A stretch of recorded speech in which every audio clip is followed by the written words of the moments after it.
Welcome everyone to CDO's Magazine series of one-on-one interviews with CDOs, data leaders, and key influencers. I'm your host, Robert Lutton, Vice President, Sandhill Consultants, and I'm coming to you today from Toronto, Canada, working with the CDO Magazine. Today, I have the pleasure of introducing Esther Munyi, who is the Chief Data and Analytics Officer at Sasfin. Welcome, Esther. Thank you, Robert, and thank you for having me. From your point of view, what steps do you think an organization should take to establish a culture that allows them to absorb this change that is coming related to data governance and quality? And how do you see this being able to mitigate the potential risks related to data management? What are your thoughts on that? That's a very good question. So, no, you're right by saying that data literacy and culture goes hand in hand. I think, Yep. Data literacy goes hand in hand in adopting a data and insight-driven culture. You cannot have one without the other.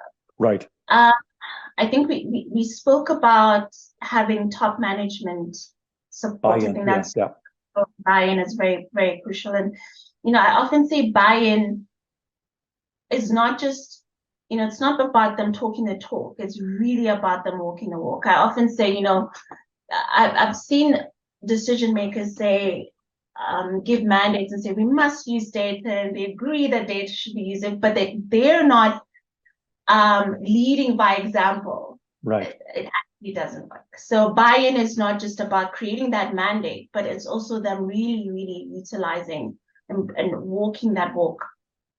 Practice what you preach, kind of thing.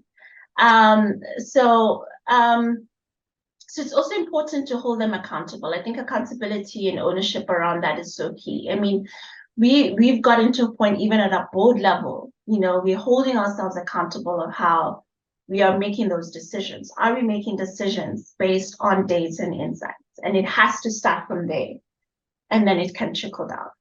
The second thing is around, data quality for us is a huge KPI as an organization.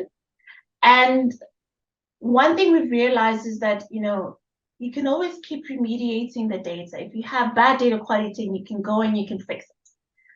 But we realize that big root causes of bad data quality is human error. And oftentimes it's because, a data capturer's job versus understanding the impact of bad data quality might seem obvious, but it's not always obvious to the person that's capturing that data. So data literacy is so important in helping all types of knowledge workers to understand their role in ensuring data quality is something that is resolved from the inception and not something that's remediated at the end. And the other thing is,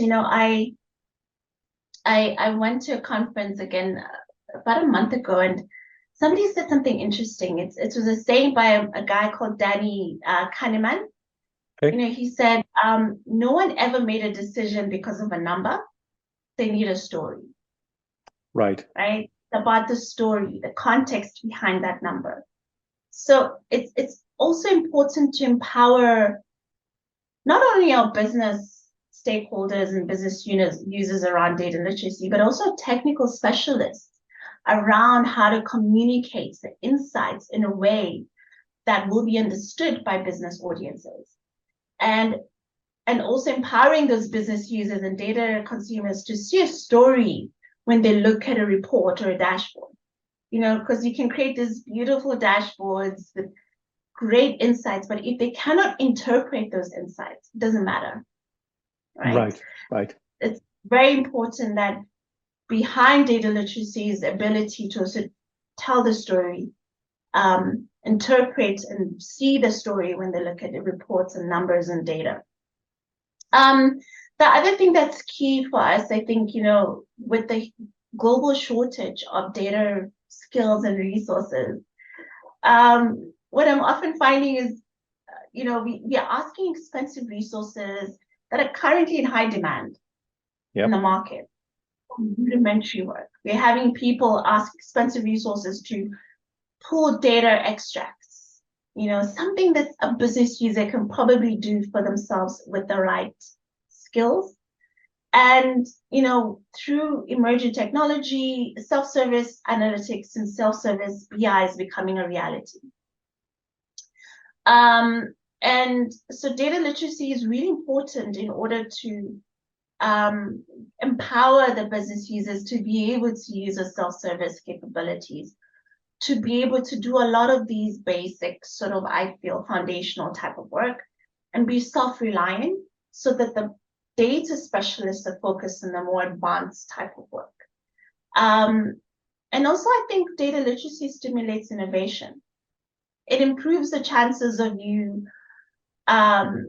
successfully deploying or implementing a technology product or your digital transformation initiatives. It's easier also to find opportunities through insights that data can unearth if people are data literate.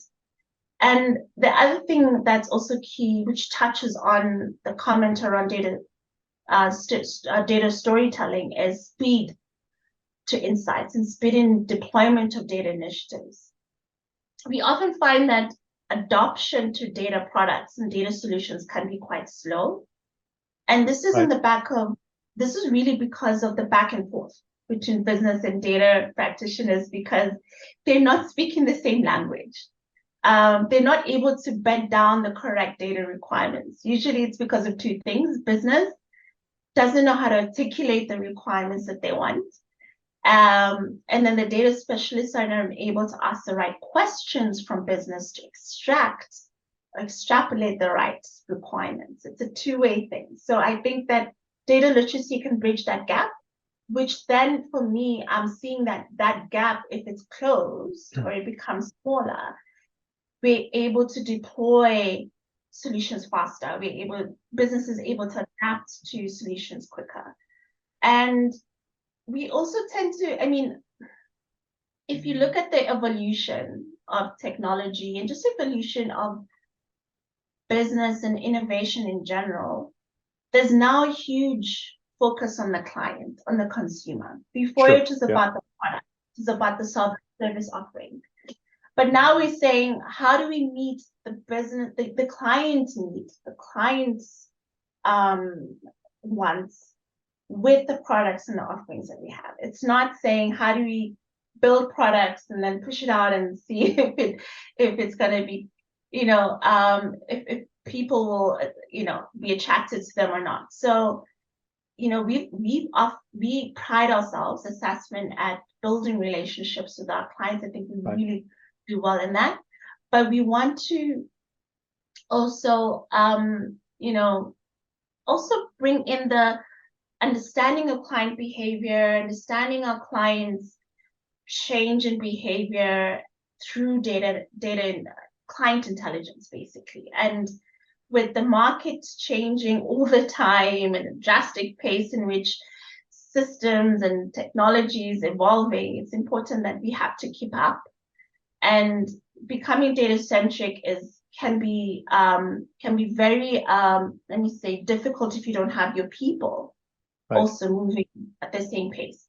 So we need to be able to anticipate the change, risks, and the needs of our clients, not just understanding when they do change, but also anticipate them so we can be able to meet them where they are. And and also just mature up the maturity ladder when it comes to data analytics. Not everyone wants to stay at the first level. Everybody wants to move up that chain.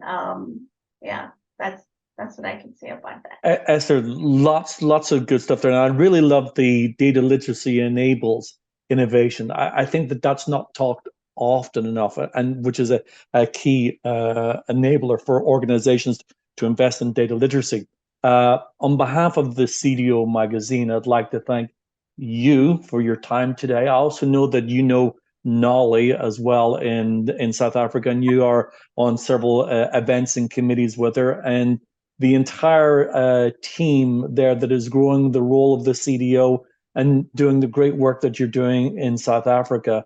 So on behalf of the CDO Magazine, we really appreciate you providing your time today. You're very gracious with giving us your knowledge. And I hope that we can get a chance to come back and share your knowledge and experience in maybe how AI has improved not only your life, but the life of the employees at Sasfin. So I'd like to just thank you for your time today. No, thank you so much, Robert. It was a really good chat. Well, it was a good chat. I do believe that. And for our listeners, please visit cdomagazine.tech for additional interviews. Thank you.